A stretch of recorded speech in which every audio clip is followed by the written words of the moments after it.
Hello future doctors. आज हम chapter cell the unit of life के नीट 24 के PYQs ट्राई करेंगे। लास्ट टाइम हमने सेल साइकिल और सेल डिवीज़न के PYQs ट्राई किए थे। मैंने आपको बताया था कि इस बार के एग्ज़ाम में मैच द फॉलोइंग वाले क्वेश्चन ज़्यादा आए थे। तो cell the unit of life से 4 क्वेश्चंस आए हैं, जिसमें से 2 तो मैच द फॉलोइंग है, एक स्टेटमेंट वाइज है और एक सिंपल सा क्वेश्चन है। तो आज हम वही 4 क्वेश्चंस करेंगे, उन्हें समझेंगे, उनका सॉल्यूशन देखेंगे। तो पहले हम सिंपल वाला कर लेते हैं, फिर हम दोनों मैच द फॉलोइंग करेंगे और फिर हम स्टेटमेंट वाइज करेंगे। तो हमारा पहला क्वेश्चन है, the DNA present in chloroplast is. हमारे पास माइटोकॉन्ड्रिया है, हमारे पास क्लोरोप्लास्ट है, जिनके पास अपना अपना DNA प्रेजेंट होता है। अब जो इनके पास अपना DNA प्रेजेंट होता है वो कैसा होता है? जो माइटोकॉन्ड्रिया है और जो क्लोरोप्लास्ट है, इनके पास जो अपना DNA प्रेजेंट होता है वो सर्कुलर होता है और डबल स्ट्रैंडेड होता है। ठीक है, तो हमारे पास कुछ ऑप्शंस हैं, जैसे पहला ऑप्शन दिया है linear single stranded, circular single stranded, linear double stranded, circular double stranded. तो जो क्लोरोप्लास्ट है और जो माइटोकॉन्ड्रिया है, इन दोनों के पास जो DNA प्रेजेंट होता है वो सर्कुलर होता है और डबल स्ट्रैंडेड होता है। इसका मतलब हमारा करेक्ट आंसर है ऑप्शन नंबर 4। अब हम देखते हैं मैच द फॉलोइंग वाले क्वेश्चंस। मैच द फॉलोइंग में हमें लिस्ट 1 लिस्ट 2 दी है और हमें उन्हें मैच करना है। तो देखो हमारे पास न्यूक्लियोलस है, सेंट्रियोल है, ल्यूकोप्लास्ट है, गोल्गी अपरेटस है। सबसे पहले हम न्यूक्लियोलस की बात करेंगे। हमारे न्यूक्लियस के अंदर न्यूक्लियोलस प्रेजेंट होता है और न्यूक्लियोलस में क्या होता है, RRNA की सिंथेसिस होती है। नेक्स्ट है हमारे पास सेंट्रियोल। सेंट्रियोल का काम है सेल डिवीजन, फंक्शन है सेंट्रियोल का सेल डिवीजन करवाना। सेंट्रियोल में 9+0 टाइप के अरेंजमेंट मिलती है और उस अरेंजमेंट की वजह से वो हमें कार्टव्हील जैसा दिखाई देता है। तो सेंट्रियोल जो है वो अपेयर होता है लाइक अ कार्टव्हील। देन हमारे पास है ल्यूकोप्लास्ट। तो हमारे पास होता है chloroplast, chromoplast and third one is leucoplast. जो हमारा ल्यूकोप्लास्ट होता है वो कलरलेस प्लास्टिड होता है। ठीक है, उसमें कोई पिगमेंट प्रेजेंट नहीं होता है। उसका काम होता है स्टोरेज का। ल्यूकोप्लास्ट का काम है स्टोर करना। अब अगर वो स्टार्च को स्टोर कर रहा है तो हम उसे एमाइलोप्लास्ट बोलेंगे। अगर वो प्रोटीन स्टोर कर रहा है तो हम उसे एल्यूरोनोप्लास्ट बोलेंगे। अगर वो फैट या ऑयल को स्टोर कर रहा है तो हम उसे इलाइलोप्लास्ट बोलेंगे। ठीक है बेटा। नेक्स्ट है हमारे पास गोल्गी अपरेटस। जो हमारा गोल्गी अपरेटस है, इसका काम है प्रोटीन्स को मॉडिफाई कर देना ग्लाइकोप्रोटीन्स में और लिपिड को मॉडिफाई कर देना ग्लाइकोलिपिड्स में। तो अब हम मैच कर लेते हैं। न्यूक्लियोलस का आ जाएगा option number 3 site for active ribosomal RNA synthesis. Centriole का आ जाएगा organisation like the cartwheel. Leucoplast का आएगा फॉर स्टोरिंग न्यूट्रिएंट्स और गोल्गी अपरेटस का आएगा site of formation of glycolipids. यानी ऑप्शन 3 हमारा राइट आंसर होगा। अब हम थर्ड क्वेश्चन पे आते हैं, which is again match the following. एक दो चीज़ तो सेम है उसमें जो हमने पहले पढ़ ली।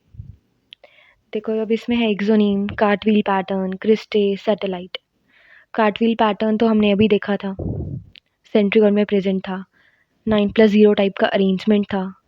सिमिलरली हमारे पास एक्सोनीम है जो कि सीलिया और फ्लैजिला में होता है, उसकी अरेंजमेंट 9+2 टाइप की होती है। Axoneme in cilia and flagella 9+2 की अरेंजमेंट, कार्टव्हील पैटर्न सेंट्रियोल 9+0 की अरेंजमेंट। अब हमारे पास जो माइटोकॉन्ड्रिया है उसकी आउटर लेयर भी होती है, इनर लेयर भी होती है। जो इसकी इनर लेयर होती है वो फोल्ड्स में प्रेजेंट होती है, उन फोल्ड्स को हम क्रिस्टे कहते हैं। उन फोल्ड से क्या होगा, सरफेस एरिया बढ़ेगा। नेक्स्ट है हमारे पास सैटेलाइट। ये जो सैटेलाइट है ये हमें क्रोमोसोम्स में दिखाई देती है। ठीक है, हमारे क्रोमोसोम्स में पहले तो प्राइमरी कॉन्स्ट्रिक्शन होता है, जिसको और वो क्या होता है, सेंट्रोमेयर। सेंट्रोमेयर को हम प्राइमरी कॉन्स्ट्रिक्शन बोलते हैं। देन हमारे पास सेकेंडरी कॉन्स्ट्रिक्शन होता है जो होता है सैटेलाइट, और ये एक नॉन स्टिनिंग पार्ट है। और सबसे इम्पॉर्टेंट चीज़, ये आपके NCERT में भी लिखा है और ये आ भी सकता है स्टेटमेंट वाइज में, जो सैटेलाइट है वो सारे क्रोमोसोम्स के पास प्रेजेंट नहीं होता। Satellite is not present on all chromosomes. Got it? तो अब एक्सोनीम, सीलियन flagella, cartwheel pattern, centriole, cristae, mitochondria, satellite chromosome, यानी option 2 is the right answer. Next हमारे पास स्टेटमेंट वाइज क्वेश्चन है। ठीक है, हमें पता है हमारा पेपर जो है पूरा का पूरा एनसीईआरटी बेस्ड होता है। इवन के एनसीईआरटी के लाइंस डायरेक्ट उठ के एग्ज़ाम में पूछी जाती हैं, तो हमें एक बार एटलीस्ट एक बार तो आपको एनसीईआरटी आपने रीड की ही होनी चाहिए। ठीक है, तो अब स्टेटमेंट 1 बताती हूँ मैं। स्टेटमेंट 1 बोली है, mitochondria and chloroplast are both double membrane bound organelles. Statement 2 है, inner membrane of mitochondria is relatively less permeable as compared to chloroplast. अब हमें देखना है स्टेटमेंट 1 सही है या नहीं है, स्टेटमेंट 2 सही है या नहीं है। हमें पता है माइटोकॉन्ड्रिया और क्लोरोप्लास्ट के बारे में हमने ऊपर एक चीज़ पढ़ी, दोनों के पास अपना अपना डीएनए है, सर्कुलर है और डबल स्ट्रैंडेड है। हमें पता है दोनों के दोनों, माइटोकॉन्ड्रिया भी और क्लोरोप्लास्ट, दोनों ही मेम्ब्रेन बाउंड ऑर्गेनेलीज है and even double membrane bound organelles है। तो यानी स्टेटमेंट 1 तो सही है। दूसरी स्टेटमेंट उन्होंने बोली है, इनर मेम्ब्रेन ऑफ माइटोकॉन्ड्रिया जो होती है वो परमिएबल कम होती है एज़ कम्पेयर टू क्लोरोप्लास्ट। अगर आप अपनी एनसीईआरटी की लाइन देखोगे, वहाँ पे एग्जैक्ट मैं आपको लाइन्स बताती हूँ क्या दी हैं। उन्होंने बोला है, like the mitochondria chloroplasts are also double membrane bound. यानी हमारी स्टेटमेंट 1 बिल्कुल सही है कि दोनों डबल मेम्ब्रेन होती हैं। उसके बाद उन्होंने कहा है, दो मेम्ब्रेन्स को कंपेयर किया है कि ऑफ द टू जो इनर क्लोरोप्लास्ट मेम्ब्रेन है वो रिलेटिवली लेस परमिएबल है। एग्जैक्ट लाइन है, of the two the inner chloroplast membrane is relatively less permeable. ये हमारी एनसीईआरटी बोल रही है कि जो क्लोरोप्लास्ट की इनर मेम्ब्रेन है वो कम परमिएबल है, और इन्होंने बोला है माइटोकॉन्ड्रिया की इनर मेम्ब्रेन लेस परमिएबल है। यानी स्टेटमेंट 2 तो बिल्कुल गलत है। जो इनर मेम्ब्रेन क्लोरोप्लास्ट की है वो लेस परमिएबल है, ना कि माइटोकॉन्ड्रिया की।